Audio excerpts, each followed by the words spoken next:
Hi friends, ఇదైతే మనకి నబార్డ్ అనమాట. National bank for agricultural and rural development ఏదైతే ఉందో 102 అసిస్టెంట్ మేనేజర్ గ్రేడ్ ఏ ఆర్టీబీఎస్కి సంబంధించినటువంటి 2024 ఏదైతే ఉందో దానికి సంబంధించిన అప్లికేషన్ ఆన్లైన్ ప్రాసెస్ అయితే ఈరోజు స్టార్ట్ అవుతున్నది అనమాట. 27 జూలై 2024. ఇంకా last date for apply online 15 అనమాట, ఆగస్ట్ 2024. ఫ్రెండ్స్, ఇంకా వేకెన్సీ విషయానికి సంబంధించి అసిస్టెంట్ మేనేజర్ అనమాట ఆర్డీబీఎస్ జనరల్ స్ట్రీమ్ కింద డిసిప్లిన్లో ఒక 50 దాకా ఉన్నాయన్నమాట. అలాగే చార్టర్డ్ అకౌంటెంట్ దాంట్లో ఒక 4 ఉన్నాయి. ఇంకా ఫైనాన్స్కి సంబంధించి ఒక 7 ఉన్నాయి. అలాగే కంప్యూటర్ అండ్ ఐటీ అనమాట, ఇన్ఫర్మేషన్ టెక్నాలజీకి సంబంధించి ఒక 16 దాకా ఉన్నాయి. అలాగే అగ్రికల్చర్ అనమాట 2 ఉన్నాయి. అలాగే యానిమల్ హస్బెండరీ 2 ఉన్నాయి. ఫిషరీస్ 1, అలాగే ఫుడ్ ప్రాసెసింగ్ 1 ఫ్రెండ్స్. అలాగే మనకి ఫారెస్ట్రీ ఒక 2 ఉన్నాయి అనమాట. ప్లాంటేషన్ అండ్ హార్టికల్చర్ 1, అలాగే జియో ఇన్ఫర్మాటిక్స్ 1, అలాగే డెవలప్మెంట్ మేనేజ్మెంట్ 1 అనమాట. స్టాటిస్టిక్స్ 2 ఉన్నాయి. సివిల్ ఇంజనీరింగ్ 3 ఉన్నాయి. ఎలక్ట్రికల్ ఇంజనీరింగ్ 1 ఉంది. అలాగే ఎన్విరాన్మెంటల్ ఇంజనీరింగ్ అనమాట సైన్స్కి సంబంధించి 2 ఉన్నాయి. హ్యూమన్ రిసోర్స్ హెచ్ఆర్ మేనేజ్మెంట్ 2 ఉన్నాయి అనమాట. టోటల్గా 102 వేకెన్సీస్ అయితే నోటిఫై చేయడం జరిగింది ఫ్రెండ్స్. ఒక 2 వేకెన్సీస్కి సంబంధించి ఒక అసిస్టెంట్ మేనేజర్ రాజభాష అనమాట ఫ్రెండ్స్. ఇంకా ఎలిజిబిలిటీ క్రైటీరియాకి సంబంధించి జనరల్ డిసిప్లిన్ ఏదైతే ఉందో దానికి సంబంధించి బ్యాచిలర్స్ డిగ్రీ అనమాట, ఎనీ సబ్జెక్ట్, లేదంటే కనుక పీజీ ఉన్నా కూడా ఎంబీఏ పీజీడిఎం వాళ్ళు కూడా అప్లై అయితే అలాగే సిఎస్ ఐసీడబ్ల్యూ ఆర్ పిహెచ్డి చేసిన వాళ్ళు కూడా అప్లై అయితే చేసుకోవచ్చు అనమాట. అయితే 60% మార్క్స్ అయితే ఉండాలి. ఎస్సీ ఎస్టీ పీడబ్ల్యూడీ క్యాండిడేట్స్కి వచ్చేసరికి డిగ్రీలో 55% అయితే ఉండాలన్నమాట. ఇంకా పీజీ చేసిన వాళ్ళు ఎవరైనా ఉంటే కనుక 55%తో ఎంబీఏ కానీ పీజీడిఎం కానీ ఎనీ పీజీ అప్లై అయితే చేసుకోవచ్చు. అలా ఎస్సీ ఎస్టీ వాళ్ళు అయితే కనుక 50% వస్తే సరిపోతుంది అనమాట. ఇంకా చార్టెడ్ అకౌంటెంట్ బ్రాంచ్కి సంబంధించి దానికి సంబంధించినటువంటి బ్యాచిలర్ డిగ్రీతో పాటు ఆ యొక్క మెంబర్షిప్ ఆఫ్ ఐసిఏఐ అయితే కావాలన్నమాట. ఇంకా ఫైనాన్స్కి సంబంధించి బీబీఏ ఫైనాన్స్ బ్యాంకింగ్ లేదంటే బిఎంఎస్ కానీ లేదంటే దానికి సంబంధించిన వాటిల్లో 60% మార్క్స్ అయితే ఉండాలి. ఇంకా ఎస్సీ ఎస్టీ వాళ్ళకైతే 55% సరిపోతుంది అనమాట. లేదంటే 2 years full time PG diploma in management ఫైనాన్స్లో కానీ లేదంటే ఫుల్ టైం ఎంబీఏ ఫైనాన్స్ చేసినా కూడాను లేదంటే ఎంఎంఎస్ ఫైనాన్స్ చేసినా కూడాను అప్లై అయితే చేసుకోవచ్చు అనమాట. అది కూడా కాదంటే మనకి bachelor of financial and investment analysis అనమాట, వాళ్ళు కూడాను బిఎఫ్ఐఏ 60% మార్క్స్ ఉంటే అప్లై అయితే చేసుకోవచ్చు. ఎస్సీ ఎస్టీ వాళ్ళు అప్లై చేస్తే ఈ బిఎఫ్ఐఏ వాళ్ళు 55% అయితే సరిపోతుంది అనమాట. ఇంకా కంప్యూటర్ అండ్ ఇన్ఫర్మాటిక్స్కి సంబంధించి 4 years బ్యాచిలర్స్ ఇంజనీరింగ్ లేదంటే టెక్నాలజీ డిగ్రీ ఏదైతే ఉంది బీఈ బీటెక్ కొన్ని బ్రాంచెస్ అయితే ఇచ్చారు. వాటిలో కనుక 60% మార్క్స్తో పాస్ అయితే అప్లై అయితే చేసుకోవచ్చు. ఇంకా ఎస్సీ ఎస్టీ వాళ్ళు అప్లై చేస్తే పీడబ్ల్యూడీ వాళ్ళు 55% అయితే సరిపోతుంది అనమాట. దానికి సంబంధించినటువంటి computer science, computer engineering, IT, electronics and telecommunications, electronics and communications, అలాగే ఎలక్ట్రానిక్స్ అండ్ ఇన్స్ట్రుమెంటేషన్, అలాగే డేటా సైన్స్, అలాగే machine learning and artificial intelligence అనమాట. ఏదో ఒక బ్రాంచ్లో 4 years బీఈ బీటెక్ చేసినా కూడాను ఈ ఐటీ కంప్యూటర్ డిసిప్లిన్కి పోస్ట్కి అప్లై అయితే చేసుకోవచ్చు అనమాట. లేదంటే పీజీ చేసినా కూడాను ఈ యొక్క వేరియస్ ఇంజనీరింగ్ బ్రాంచెస్లో అప్లై అయితే చేసుకోవచ్చు. సో అలాగే మనకి అగ్రికల్చర్ బ్రాంచ్కి సంబంధించి బ్యాచిలర్స్ డిగ్రీ అగ్రికల్చర్ అయితే కావాలన్నమాట. అలాగే యానిమల్ హస్బెండరీకి సంబంధించి కూడా మన వెటరనరీ సైన్స్ లేదంటే యానిమల్ హస్బెండరీలో బ్యాచిలర్స్ డిగ్రీ అయితే కావాలన్నమాట. ఇంకా ఫిషరీస్కి సంబంధించి కూడా ఫిషరీ సైన్స్లో బ్యాచిలర్స్ డిగ్రీ కావాలి. అలాగే ఫుడ్ ప్రాసెసింగ్కి సంబంధించి కూడా మనకి బ్యాచిలర్స్ డిగ్రీ కావాలన్నమాట. ఫుడ్ ప్రాసెసింగ్లో కానీ ఇంకా ఫుడ్ టెక్నాలజీలో కానీ లేదంటే డైరీ టెక్నాలజీలో కానీ డిగ్రీ కానీ పీజీ కానీ ఉంటే అప్లై అయితే చేసుకోవచ్చు. అలాగే ఫారెస్ట్రీకి సంబంధించి కూడా బ్యాచిలర్స్ డిగ్రీ ఇన్ ఫారెస్ట్రీ అనమాట, అది కావాలి. అలాగే ప్లాంటేషన్ హార్టికల్చర్కి సంబంధించి కూడా హార్టికల్చర్లో బ్యాచిలర్స్ డిగ్రీ అయితే అవసరం అవుతుంది. అలాగే జియో ఇన్ఫర్మాటిక్స్కి సంబంధించి కూడా bachelors degree in Jio informatics కావాలని. అలాగే డెవలప్మెంట్ మేనేజర్కి సంబంధించి సోషల్ వర్క్లో కానీ ఇంకా రూరల్ డెవలప్మెంట్ మేనేజ్మెంట్లో కానీ ఇంకా డెవలప్మెంట్ స్టడీస్లో కానీ లేదంటే development management, development administration, economics, అలాగే డెవలప్మెంట్ ఎకనామిక్స్ ఏదో ఒక బ్రాంచ్లో మనకి డిగ్రీ పీజీ ఉంటే ఇక్కడ డెవలప్మెంట్ మేనేజ్మెంట్ పోస్ట్కి అప్లై అయితే చేసుకోవచ్చు. అలాగే స్టాటిస్టిక్స్కి సంబంధించి కూడా స్టాటిస్టిక్స్లో కానీ మ్యాథమెటికల్ స్టాటిస్టిక్స్లో కానీ మ్యాథమెటికల్ ఎకనామిక్స్లో కానీ లేదంటే ఎకనామెట్రిక్స్లో కానీ లేదంటే స్టాటిస్టిక్స్ అండ్ ఇన్ఫర్మాటిక్స్ లేదంటే అప్లైడ్ స్టాటిస్టిక్స్ అండ్ ఇన్ఫర్మాటిక్స్ ఇలాగా వేరియస్ బ్రాంచెస్ అయితే ఇచ్చారు. దేంట్లో ఒక దాంట్లో మీకు బ్యాచిలర్స్ డిగ్రీ ఉంటే ఈ స్టాటిస్టిక్స్కి అప్లై అయితే చేసుకోవచ్చు. అలాగే సివిల్ ఇంజనీరింగ్కి సంబంధించి కూడా బ్యాచిలర్స్ డిగ్రీ కనుక సివిల్ ఇంజనీరింగ్లో చేసి ఉంటే దానికి అప్లై అవుతాయి. అలాగే ఎలక్ట్రికల్కి కూడా మన ఎలక్ట్రికల్ లేదంటే ఎలక్ట్రానిక్స్ అండ్ ఎలక్ట్రికల్ దాంట్లో కూడా 60% మార్క్స్తో కనుక మీరు BE BTech లాగా చేసి ఉంటే అప్లై అయితే చేసుకోవచ్చు. అలాగే ఇక్కడ ఎన్విరాన్మెంటల్ ఇంజనీరింగ్కి సంబంధించి కూడా ఆ యొక్క పర్టికులర్ బ్రాంచ్లో బ్యాచిలర్స్ డిగ్రీ అయితే కావాలి. అలాగే ఇక్కడ హెచ్ఆర్కి సంబంధించి బ్యాచిలర్స్ డిగ్రీ ఉండాలన్నమాట ఏదో ఒక బ్రాంచ్లో. అలాగే 2 years ఫుల్ టైమ్ PG లేదంటే డిప్లొమా కానీ పర్సనల్ మేనేజ్మెంట్లో కానీ IRలో కానీ హెచ్ఆర్లో కానీ అవసరం అవుతుంది అనమాట. ఇంకా రాజభాషకి సంబంధించి బ్యాచిలర్స్ డిగ్రీ అయితే కావాలన్నమాట ఇంగ్లీషు లేదంటే హిందీలో అనమాట. ఇది ఫ్రెండ్స్ ఇక్కడ మనకి ఇచ్చినటువంటి బేసిక్ ఎడ్యుకేషన్ క్వాలిఫికేషన్ అనమాట. ఇంకా కూడాను మనకి పర్సంటేజ్ అయితే ఇక్కడ ఇచ్చారనమాట 60% 6.75 CGPA అయితే చూస్తారు. 55% అంటే 6.25 అనమాట. ఫ్రెండ్స్ ఇంకా ఏజ్ క్రైటీరియాకి సంబంధించి 1 July 2024కి చెక్ చేసుకోవాలన్నమాట. 21 to 30 years అప్పర్ ఏజ్ అయితే ఇచ్చారు. ఇక్కడ 2 dates అయితే ఇవ్వడం జరిగింది జనరల్ క్యాండిడేట్స్ కోసము. మీ యొక్క DOB కనుక ఈ 2 dates మధ్య ఉంటే అప్లై అయితే చేసుకోవచ్చు. 2 July 1994, 1 July 2003 అనమాట. దీనికి అదనంగా అప్పర్ ఏజ్ రిలాక్సేషన్ అప్లికబుల్ అయితే అవుతుంది. OBC వాళ్ళకి NCL వాళ్ళకి 3 years, అలాగే SC ST వాళ్ళకి 5 years, ఇంకా అదర్ ఏవైతే ఉన్నాయో PWD క్యాండిడేట్స్కి అవన్నీ కూడా యాజ్ యూజువల్గా అప్లికబుల్ అయితే అవుతాయి అన్నమాట. ఫ్రెండ్స్ ఇంకా సెలక్షన్ ప్రొసీజర్కి సంబంధించి దీనికి phase 1లో ప్రిలిమ్స్, phase 2లో మనకి మెయిన్స్ 2 ఎగ్జామ్స్ అయితే కండక్ట్ చేయడం జరుగుతుంది. ఫ్రెండ్స్ ఇంకా దీనికి అప్లికేషన్ ఫీజు అయితే ఉన్నదనమాట. అయితే ఇక్కడ మన SC ST PWD క్యాండిడేట్స్కి అయితే అప్లికేషన్ ఫీజు లేదు. ఓన్లీ ఇంటిమేషన్ ఛార్జెస్ కింద ఒక 150 రూపీస్ పే చేస్తే సరిపోతుంది అనమాట.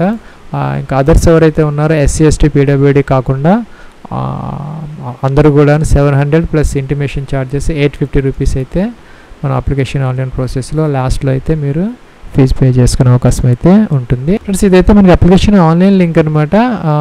NABARDకి సంబంధించి recruitment to the post of assistant manager in grade A RDBS రాజభాషకు సంబంధించి రిజిస్ట్రేషన్ పాస్వర్డ్ క్యాప్చర్ చేసి లాగిన్ అప్లికేషన్ ఫామ్ అయితే ఫిల్ అవుట్ చేయాలి. దానికన్నా ముందు ఇక్కడ click here for new registration అనే బటన్ ఉంది, దీని మీద క్లిక్ అయితే చేసుకోవాలి. ఫ్రెండ్స్ ఇదైతే మనకి రిజిస్ట్రేషన్ ఫామ్ అనమాట. ఇక్కడ 6 steps ఆఫ్ అప్లికేషన్ ప్రాసెస్ అయితే ఇచ్చారు. Basic information, photo, signature, upload, details అనమాట, ఎడ్యుకేషన్ క్వాలిఫికేషన్ డీటెయిల్స్, అలాగే ప్రివ్యూ చెక్ చేసుకోవాలి, అప్లోడ్ సెక్షన్, ఇంకా పేమెంట్ అనమాట. ఇక్కడ స్టార్ మార్క్ పెట్టినవన్నీ కూడా మ్యాండేటరీ అంటే తప్పనిసరిగా ఫిల్ అవుట్ చేయాలన్నమాట. కిందకి రావాలి. ఇక్కడ మీ యొక్క నేమ్ ఏదైతే ఉందో ఫస్ట్ నేమ్ అనమాట, first name confirmation, middle name confirmation, last name confirmation అనమాట. ఈ విధంగా మీ యొక్క నేమ్ అయితే ఎంటర్ చేసుకోవచ్చు. మీ నేమ్ కనుక 35 characters బిలో ఉంటే కనుక పూర్తి నేమ్ ఇక్కడ అయితే ఎంటర్ చేసుకొని అది కన్ఫర్మ్ చేసుకుని సరిపోతుంది. ఇక్కడ ఒకటే మనకి స్టార్ మార్క్ అయితే ఉన్నదనమాట. ఇదైతే మనకి ఐడి ప్రూఫ్ ఏదైతే మీరు దీనికి ఎగ్జామినేషన్కి క్యారీ చేస్తారో దాని ప్రకారం అయితే ఈ యొక్క నేమ్ ఉండేలా చూసుకోవాలి. అలాగే ఇక్కడ మొబైల్ నెంబర్, మీ యొక్క 10-digit మొబైల్ నెంబర్ ఎంటర్ చేయాలి, అదైతే కన్ఫర్మ్ చేయాలి సెకండ్ టైం. ఇంకా ఆల్టర్నేటివ్ సెకండ్ నెంబర్ ఏదైనా ఉంటే ల్యాండ్లైన్ కానీ ఏదైనా ఇక్కడ మెన్షన్ చేసుకోవచ్చు, లేదంటే ఆప్షనల్ అనమాట. ఈమెయిల్ ఐడి, మీ యొక్క వ్యాలిడ్ యాక్టివ్ ఈమెయిల్ ఐడి ఏదైతే ఉందో ఇక్కడ ఎంటర్ చేసుకోవాలి. డొమైన్ సెలెక్ట్ చేసుకోవాలి, జీమెయిల్ ఏంటి అనేది. పైన ఇచ్చిన ఈమెయిల్ విత్ డొమైన్ ఇక్కడ ఎంటర్ చేసుకోవాలన్నమాట. ఈ క్యాప్చర్ ఈ బాక్స్లో ఎంటర్ చేసి సేవ్ అండ్ నెక్స్ట్ అనే బటన్ ఉంది, దీని మీద క్లిక్ అయితే చేయాలి. ఫ్రెండ్స్ ఇది second type of application process అనమాట. ఇక్కడ ఫోటో, సిగ్నేచర్ అప్లోడ్ చేసుకోవాలి బ్రౌజర్ నుండి అని చెప్పేసి ఇక్కడ ఫోటో సెలెక్ట్ చేసుకొని అప్లోడ్ అయితే చేయాలి, టిక్ ఆన్ చేయాలి. సిగ్నేచర్ అప్లోడ్ చేయాలి, టిక్ ఆన్ చేయాలి. తర్వాత ఇక్కడ నెక్స్ట్ అనే బటన్ ఉంది, దీని మీద క్లిక్ అయితే చేసుకోవాలి. ప్లస్ ఇక్కడ మనకి ప్రొవిజన్ రిజిస్ట్రేషన్ నెంబర్, పాస్వర్డ్ అయితే డిస్ప్లే చేస్తున్నారు, ఒకసారి నోట్ చేసుకొని పెట్టుకోవాలి, మనకి మెసేజ్ కూడా వస్తుంది అనమాట. ఫ్రెండ్స్ మనకి ఫోటోగ్రాఫ్ వచ్చేసరికి 4.5 x 3.5 centimeters latest colour passport size photograph అయితే స్కాన్ చేసుకొని అప్లోడ్ అయితే చేసుకోవాలి. ఫ్రెండ్స్ మన ఫోటోగ్రాఫ్ వచ్చేసరికి JPG ఫార్మేట్లో 20 to 50 KB వరకు మనల్ని అలో చేస్తుంది అనమాట. అప్లోడ్ అయితే చేసుకోవాలి. సిగ్నేచర్ వచ్చేసరికి ఒక వైట్ పేపర్ మీద బ్లాక్ ఇంక్తో మీరు సైన్ చేసుకొని దాన్ని 10 to 20 KB మధ్య ఆ యొక్క JPG ఫైల్ ఫార్మేట్లో అయితే అప్లోడ్ అయితే చేసుకోవాలి. ఫ్రెండ్స్ నెక్స్ట్ స్టెప్లో ఇక్కడ మనకి డీటెయిల్స్ ట్యాబ్ అనమాట. పోస్ట్, మీరు ఏ పోస్ట్కి సెలెక్ట్ చేసుకోవాలనుకుంటున్నారు. సో ఇక్కడ రెండే ఉన్నాయన్నమాట, assistant manager grade A RDBS, ఇంకా అసిస్టెంట్ మేనేజర్ గ్రేడ్ A అనమాట. రాజభాషకు సంబంధించి సెలెక్ట్ చేసుకోవాలి. సెలెక్ట్ చేసుకుంటే ఇక్కడ మనకి ఆ యొక్క బ్రాంచెస్ అయితే వస్తాయి అనమాట, డిసిప్లైన్స్ ఇందాక చెప్పినట్టుగా దాని ప్రకారం మీకు ఉన్నటువంటి క్వాలిఫికేషన్ ప్రకారం సెలెక్ట్ అయితే చేసుకోవాలి ఈ విధంగా అనమాట. ఇంకా కేటగిరీ ఇక్కడ మీకు ఒక డిసిప్లిన్ మాత్రమే మనకి అలౌ చేస్తుంది. మీరు మల్టిపుల్ దానికి అప్లై చేయాలనుకుంటే మీరు మల్టిపుల్ రిజిస్ట్రేషన్స్ అయితే చేసుకోవాలన్నమాట. సెపరేట్ ఫీజు కూడాను పే చేసుకోవాలి. కేటగిరీ మీరు కేటగిరీ యూఆర్ఆ, ఈడబ్ల్యూఎస్, ఓబీసీనా, ఎస్సీనా, ఎస్టీనా ఇక్కడ సెలెక్ట్ అయితే చేసుకోవాలి ఈ విధంగా అనమాట. ఇవైతే మనం తర్వాత చేంజ్ చేసుకునే అవకాశం అయితే ఉండదు. దీనికి సంబంధించి మనకి ఎడిట్ ఆప్షన్ అయితే ఉండదన్నమాట. జాగ్రత్తగా అన్నీ చెక్ చేసుకొని అన్నీ ప్రాపర్గా సేవ్ చేసుకోవాలి. అలాగే పీడబ్ల్యూడీ క్యాండిడేట్స్ ఎవరైనా ఉంటే ఎస్ పెట్టాలి, లేకపోతే నో అనమాట. ఎస్ పెడితే కనుక ఇక టైప్ ఆఫ్ డిజబిలిటీ ఇవన్నీ మెన్షన్ అయితే చేయాలి, లేకపోతే కిందకు వచ్చేయచ్చు అనమాట. ఇక యాక్ట్ 2016 ప్రకారం పీడబ్ల్యూడీ క్యాండిడేట్స్ ఎవరైనా ఉంటే ఎస్ పెట్టాలి, లేకపోతే నో అనమాట. జనరల్ క్యాండిడేట్స్కి ఇక్కడ నో, ఇక్కడ నో అనమాట. ఈ మధ్యలో ఏం కాలమ్స్ అయితే ఏం లేవు. రిలీజియన్ సెలెక్ట్ చేసుకోవాలి, హిందూ అన్నీ ఉన్నాయన్నమాట. ఇక్కడ కూడా మనకి రిలీజియస్ మైనారిటీ కమ్యూనిటీ స్టేటస్ ఎవరైతే ఇక్కడ హిందూ ఉన్నారో వాళ్ళైతే నో పెట్టుకోవాలి. ఇంకా అదర్స్ ఎవరైతే ఉన్నారో వాళ్ళందరికీ కూడాను మైనారిటీ రిలీజియస్ కమ్యూనిటీ స్టేటస్ అయితే ఉంటుంది, వాళ్ళైతే ఎస్ పెట్టుకోవచ్చు. అలాగే ఇక్కడ మనకి are you ex serviceman commissioned officers ఎవరైనా ఉంటే కనుక వాళ్ళు ఎస్ పెట్టాలి, లేకపోతే నో అనమాట. ఎస్ పెడితే కనుక యాక్చువల్ పీరియడ్ ఆఫ్ సర్వీస్ అయితే మెన్షన్ చేసుకోవాలి, నో పెడితే అవసరం అయితే లేదనమాట. ఇంకా ఎవరైనా క్యాండిడేట్స్ 1984 రైట్స్లో ఆ యొక్క విక్టిమ్స్ ఫ్యామిలీ మెంబర్స్ ఎవరైనా ఉంటే ఎస్ పెట్టాలన్నమాట, లేకపోతే నో పెట్టాలి. ఇంకా మీరు కనుక ఈ నబార్డ్ ఎంప్లాయ్ అయి ఉంటే ఎస్ పెట్టాలి, ఎస్ పెడితే కనుక ఎంప్లాయ్మెంట్ నెంబర్ మెన్షన్ చేసుకోవాలి, నో పెడితే అవసరం లేదనమాట. నేషనాలిటీ ఇండియన్ ఆటోమేటిక్గా వచ్చింది. ఇంకా కూడా మనకి ఎగ్జామినేషన్ సెంటర్ స్టేట్ సెలెక్ట్ చేసుకోవాలి, మీరు ఏ స్టేట్లో ఎగ్జామ్ రాయాలనుకోండి. సపోజ్ ఆంధ్రప్రదేశ్ ఇస్తే మనకి గుంటూరు, విజయవాడ, కడప, కాకినాడ, కర్నూలు, నెల్లూరు, రాజమండ్రి, శ్రీకాకుళం, తిరుపతి, విశాఖపట్నం, విజయనగరం అన్నీ వచ్చాయన్నమాట. సెలెక్ట్ అయితే చేసుకోవచ్చు. అలాగే మీరు ఇక్కడ తెలంగాణ కనుక ఇస్తే దానికి సంబంధించి హైదరాబాద్, సికింద్రాబాద్, కరీంనగర్, ఖమ్మం, మహబూబ్నగర్, వరంగల్ ఇలా వచ్చాయన్నమాట. మీరు అదైతే చూజ్ చేసుకోవచ్చు. అక్కడైతే ఎగ్జామినేషన్ అయితే కండక్ట్ చేస్తారనమాట. ఇదైతే మనకి ఫేజ్ 1 ఎగ్జామినేషన్ సంబంధించి. ఇంకా ఫేజ్ 2కి సంబంధించి ఇక్కడ స్టేట్ అయితే లేదు, డైరెక్ట్గా సెంటర్స్ అయితే ఇచ్చారు. హైదరాబాద్, సికింద్రాబాద్ అయితే ఉంది. అలాగే ఇక్కడ మన ఆంధ్రప్రదేశ్కి సంబంధించి ఏం లేదనమాట. సో హైదరాబాద్ మాత్రమే ఉన్నది, సెలెక్ట్ అయితే చేసుకోవచ్చు. ఇంకా కిందకి రావాలి, డేట్ ఆఫ్ బర్త్ అనమాట. క్యాలెండర్ ఇచ్చారు, దీని నుంచి మీ యొక్క డేట్ ఆఫ్ బర్త్ ఏదైతే ఉందో ఈ యొక్క క్యాలెండర్ నుంచి సెలెక్ట్ అయితే చేసుకోవచ్చు. జెండర్ మేలా ఫీమేలా సెలెక్ట్ చేసుకోవాలి. మీరు కనుక ట్విన్ బ్రదర్ సిస్టర్ అయితే ఎస్ పెట్టాలి, కమల్ అనమాట. వాళ్ళకి ఒకటే డేట్ ఆఫ్ బర్త్ ఉంటుంది కాబట్టి వాళ్ళు ఎవరన్నా ఉంటే ఎస్ పెట్టి వాళ్ళు మేలా ఫీమేలా వాళ్ళ నేమ్స్ అయితే మెన్షన్ చేయాలి, నో పెడితే అవసరం అయితే లేదనమాట. మెరిటల్ స్టేటస్ మీరు అన్మ్యారీడా, మ్యారీడా, విడోరా, ఇంకా కూడా డైవర్స్డా, ఇంకా జ్యుడిషియల్లీ సెపరేటెడా ఇక్కడ సెలెక్ట్ అయితే చేసుకోవాలి. మీ యొక్క ఫాదర్స్ నేమ్ అనమాట, ఫాదర్స్ నేమ్ అయితే ఇక్కడ ఎంటర్ అయితే చేసుకోవాలి. అట్లాగే మీ యొక్క మదర్స్ నేమ్ అనమాట ఎంటర్ చేసుకోవాలి. అడ్రస్ అనమాట, డోర్ నెంబర్, ఫ్లాట్ నెంబర్తో సహా కంప్లీట్ అడ్రస్ ఏదైతే ఉందో మీ అడ్రస్లో నుంచి కంప్లీట్ అడ్రస్ అయితే ఈ విధంగా ఎంటర్ అయితే చేసుకోవాలి. డిస్ట్రిక్ట్ కూడా మీరు ఇక్కడ మెన్షన్ అయితే చేసుకోవాలి. స్టేట్ మీ అడ్రస్లో నుంచి స్టేట్ అయితే సెలెక్ట్ చేసుకోవాలి. పిన్ కోడ్ కూడా మెన్షన్ చేయాలన్నమాట. సపోజ్ ఈ విధంగా ఇంకా పర్మనెంట్ అడ్రస్ ఏమైతే టిక్ ఆన్ చేసి కిందకైతే వచ్చేస్తాయి. ఇక్కడ జిఎస్టీ ఇన్వాయిస్ కోసం మనకి కరస్పాండెన్స్ అడ్రస్, పర్మనెంట్ అడ్రస్ రెండు ఇచ్చారనమాట. ఏదైనా మీరు సెలెక్ట్ అయితే చేసుకోవచ్చు అనమాట. జనరల్ క్యాండిడేట్స్కి జిఎస్టీతో కలుపుకొని 1003 రూపీస్ అయితే చూపిస్తున్నారు. ఇదైతే లాస్ట్ స్టెప్లో అయితే పే చేసుకోవచ్చు. మిగిలిన వాళ్ళకి ఇంటిమేషన్ ఛార్జెస్ 150 ప్లస్ జిఎస్టీ అయితే అప్లికబుల్ అయితే అవుతుంది. అదైతే లాస్ట్ స్టెప్లో అయితే వాళ్ళు ఫీజు అయితే పే చేసుకోవాలి. వ్యాలిడేట్ చేసుకొని సేవ్ అండ్ నెక్స్ట్ అయితే చేసుకోవాలి. ఫ్రెండ్స్ ఇక్కడ డీటెయిల్స్ ట్యాబ్లో ఈక్యూ కాలం అనమాట. అంటే ఎడ్యుకేషనల్ క్వాలిఫికేషన్ ఏదైతే ఉందో 1 July 2024 is cut off date అనమాట. మీరు ఏ పోస్ట్ సెలెక్ట్ చేసుకుని దానికి సంబంధించిన ఎసెన్షియల్ క్వాలిఫికేషన్ అయితే కంపల్సరీ ఫుల్ఫిల్ అయితే చేసుకోవాలి. ప్రొవిజనల్ సర్టిఫికేట్ కానీ ఇంకా కూడా మార్క్ షీట్స్ కానీ దానికి సంబంధించినటువంటి ఏదో ఒక ప్రూఫ్ అయితే మన దగ్గర ఉండాలన్నమాట పాస్ అయినట్టు. ఇంకా కూడా ఇంకా పర్సంటేజ్ గురించి ఇక్కడ మనకు ఒక నోట్ అయితే ఇచ్చారనమాట. ఫ్రెండ్స్ ఇక్కడ మీకు కనుక 49.99 వస్తే కనుక 50% బిలో తీసుకుంటారు, కానీ 50% మీరు రౌండ్ ఆఫ్ చేయకూడదు అనమాట. యాస్టేజ్గా 49.99 అయితే వేయాలన్నమాట. అలాగే మీకు 44.99 వస్తే మీరు 45 అయితే వేయకూడదు, యాస్టేజ్గా వేయాలన్నమాట. రౌండ్ ఆఫ్ అయితే చేయకూడదు. మనం ఇచ్చిన పోస్ట్ని బట్టి ఇక్కడ మనకి క్వాలిఫికేషన్ ఇవైతే వస్తాయన్నమాట. 4 years BE computer science, information information technology, electronics ఇవన్నీ ఇచ్చాయి అనమాట. అలాగే ఇక్కడ arts, science, commerce, agriculture, management ఇలాగ వచ్చాయి. మన ఇచ్చినటువంటి క్వాలిఫికేషన్ ఆ యొక్క నోటిఫికేషన్ ప్రకారం ఆ యొక్క క్వాలిఫికేషన్ అయితే ఫుల్ఫిల్ చేసుకొని సెలెక్ట్ అయితే చేసుకోవాలన్నమాట. అలాగే date and month and year of passing of graduation అనమాట, ఎప్పుడు పాస్ అయ్యారనేది మెన్షన్ చేసుకో. పర్సంటేజ్ ఎంత వచ్చింది అనేది ఇక్కడ మెన్షన్ అయితే చేసుకోవాలి. Class first class second class mention అయితే చేసుకోవాలి. ఇంకా పోస్ట్ గ్రాడ్యుయేషన్ ఉంటే కనుక సెలెక్ట్ అయితే చేసుకోవచ్చు.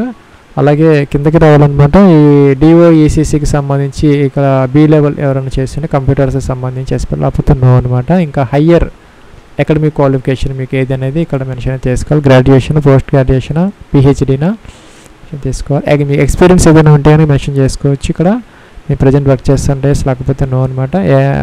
ఆర్గనైజేషన్ నేమ్, డిజిగ్నేషన్, ఎప్పటి నుంచి ఎంతవరకు వర్క్ చేశారు ఇవన్నీ మెన్షన్ చేయాలి. నో పెడితే అవసరం లేదనమాట. ఇంకా కూడా ఇక్కడ ఎస్సీ, ఎస్టీ, ఓబీసీ, పీడబ్ల్యూడీ క్యాండిడేట్స్కి ఇక్కడ ప్రీ రిక్రూట్మెంట్ ట్రైనింగ్ అయితే ఫ్రీగా ఇవ్వడం జరుగుతుంది. ఎస్సీ, ఎస్టీ, ఓబీసీ, పీడబ్ల్యూడీ క్యాండిడేట్స్కి వాళ్ళైతే ఇక్కడ ఎస్ పెట్టుకొని ఆ యొక్క సెంటర్ చూస్ చేసుకుంటే అక్కడికి వాళ్ళకి ఎగ్జామినేషన్కి ముందు ప్రీ రిక్రూట్మెంట్ ట్రైనింగ్ అయితే ఇవ్వడం జరుగుతుంది అనమాట ఎగ్జామినేషన్ కోసం. అదైతే వాళ్ళు అవైల్ చేసుకోవచ్చు. కింద లాంగ్వేజెస్ అనమాట, ఒకటి మాత్రం కంపల్సరీగా రీడ్, రైట్, స్పీక్ అయితే మెన్షన్ చేసుకోవాలి. ఇంకా 2 కూడా మనం మెన్షన్ చేసుకోవచ్చు అనమాట. టిక్ ఆన్ చేసుకొని వ్యాలిడేట్ చేసుకోవాలి. తర్వాత సేవ్ అండ్ నెక్స్ట్ అయితే చేయాలి. ఫ్రెండ్స్ ఇక్కడ ప్రివ్యూ కనపడుతుంది అనమాట, చెక్ చేసుకోవాలి. అన్నీ ప్రాపర్గా ఉంటే కనుక ఇక్కడ మీరు కంప్లీట్ రిజిస్ట్రేషన్ అయితే చేసుకోవాలి. లేకపోతే కనుక బ్యాక్ అనే బటన్ ఉంది, ఏదైనా ఎర్రర్స్ ఉంటే కనుక బ్యాక్ వెళ్ళి ఎడిట్ చేసుకొని తర్వాత ఇక్కడికి వచ్చేసి టిక్ ఆన్ చేసి తర్వాత ఇక్కడ కంప్లీట్ రిజిస్ట్రేషన్ అయితే చేసుకోవాలి. అయితే మనకి ఎడిట్ ఆప్షన్ అయితే ఉండదన్నమాట. దీంట్లో ఎట్టి పరిస్థితుల్లో కూడా మనం మోడిఫై చేసుకునే అవకాశం అయితే ఉండదు. సో జాగ్రత్తగా 1-2 సార్లు చెక్ చేసుకొని బ్యాక్కి వెళ్ళి అన్ని కాలమ్స్ అన్ని పర్ఫెక్ట్గా ఉన్నాయి అనుకుంటే కంప్లీట్ రిజిస్ట్రేషన్ అయితే మీరు చేసుకోవాలన్నమాట. ఇక్కడ మనకి on completion of registration no changes of details already entrance will be permitted అని వచ్చింది. సో అది షూర్ అంటున్నారు అనమాట. అన్ని పర్ఫెక్ట్గా ఉన్నప్పుడు మాత్రమే మనం ఓకే చేసుకోవాలి. ఫ్రెండ్స్ ఇక్కడ నెక్స్ట్ ట్యాబ్లో మన అప్లోడ్స్ సెక్షన్ అనమాట. లెఫ్ట్ థంబ్ ఇంప్రెషన్ అప్లోడ్ చేయాలి, హ్యాండ్ రిటన్ డిక్లరేషన్ అప్లోడ్ చేయాలి, క్యాప్చర్ ఎంటర్ చేయాలి, సేవ్ అండ్ నెక్స్ట్ అయితే చేసుకోవాలన్నమాట. ఫ్రెండ్స్ మన లెఫ్ట్ థంబ్ ఇంప్రెషన్ అనేది ఒక వైట్ పేపర్ మీద బ్లాక్ లేదంటే బ్లూ ఇంక్తో మీరు ఆ థంబ్ ఇంప్రెషన్ వేసుకొని 20 to 50 KB మధ్య అదైతే అప్లోడ్ అయితే చేసుకోవాలన్నమాట. అలాగే హ్యాండ్ రిటన్ డిక్లరేషన్ కూడా ఒక వైట్ పేపర్ మీద బ్లాక్ ఇంక్తో అయితే కింద మనకి ఇక్కడ ఇన్ఫర్మేషన్ అయితే ఇచ్చారు, అది రాసుకొని అంతవరకు స్కాన్ చేసుకొని క్రాప్ చేసుకొని జేపీజీ ఫార్మేట్లో మీరు 100 KB వరకు అప్లోడ్ అయితే చేసుకోవచ్చు అనమాట. 100 KB వరకు అప్లోడ్ అయితే చేసుకోవచ్చు. ఫ్రెండ్స్ మనకి నోటిఫికేషన్లో 22nd పేజీలో అయితే ఇచ్చారనమాట. మీ యొక్క నేమ్ రాసుకోవాలి, కామా పెట్టాలి. Hereby declare that all the information submitted by me in the application form is correct, true and valid. I will present the supporting documents as and when required. ఈ విధంగా రాసుకొని JPG ఫార్మేట్లో 100 KB వరకు మీరు upload అయితే చేసుకోవచ్చు. Friends ఇదైతే మనకి last step of application process అనమాట. క్యాప్చర్ ఎంటర్ చేయాలి, ఫీజు పే చేసుకోవాలన్నమాట. క్యాప్చర్ ఎంటర్ చేసి సబ్మిట్ అనాలి, ఓకే అనాలి. ఓకే అంటే మనకి పేమెంట్ గేట్వే అయితే ఓపెన్ అవుతుంది. ఇక్కడ మనకి మల్టిపుల్ ఆప్షన్స్ అయితే వస్తున్నాయి అనమాట. డెబిట్ కార్డ్, క్రెడిట్ కార్డ్ ఇలాగా. ఇదైతే ఫీజు పే చేసిన తర్వాత మీరు అప్లికేషన్ ఫామ్ అయితే ప్రింట్ అయితే తీసుకోవచ్చు. ఫ్రెండ్స్ మనకి 30 August 2024 దాకా టైం అయితే ఇవ్వడం జరిగింది. Last date for printing of your application అనమాట. రిజిస్ట్రేషన్ నెంబర్, పాస్వర్డ్ క్యాప్చర్ ఇచ్చేసి లాగిన్ అయిపోయి 30 August 2024 లోపు మీరు అప్లికేషన్ ఫామ్ అయితే ప్రింట్ అవుట్ తీసుకోవచ్చు అనమాట. ఇది ఫ్రెండ్స్ మనకి నబార్డుకి సంబంధించి అసిస్టెంట్ మేనేజర్ పోస్టులు ఏవైతే ఉన్నాయో గ్రేడ్ ఏలో 1 or 2 వేకెన్సీస్కి సంబంధించినటువంటి అప్లికేషన్ ఆన్లైన్ ప్రాసెస్ అనమాట. Wish all the best and success. Have a nice day.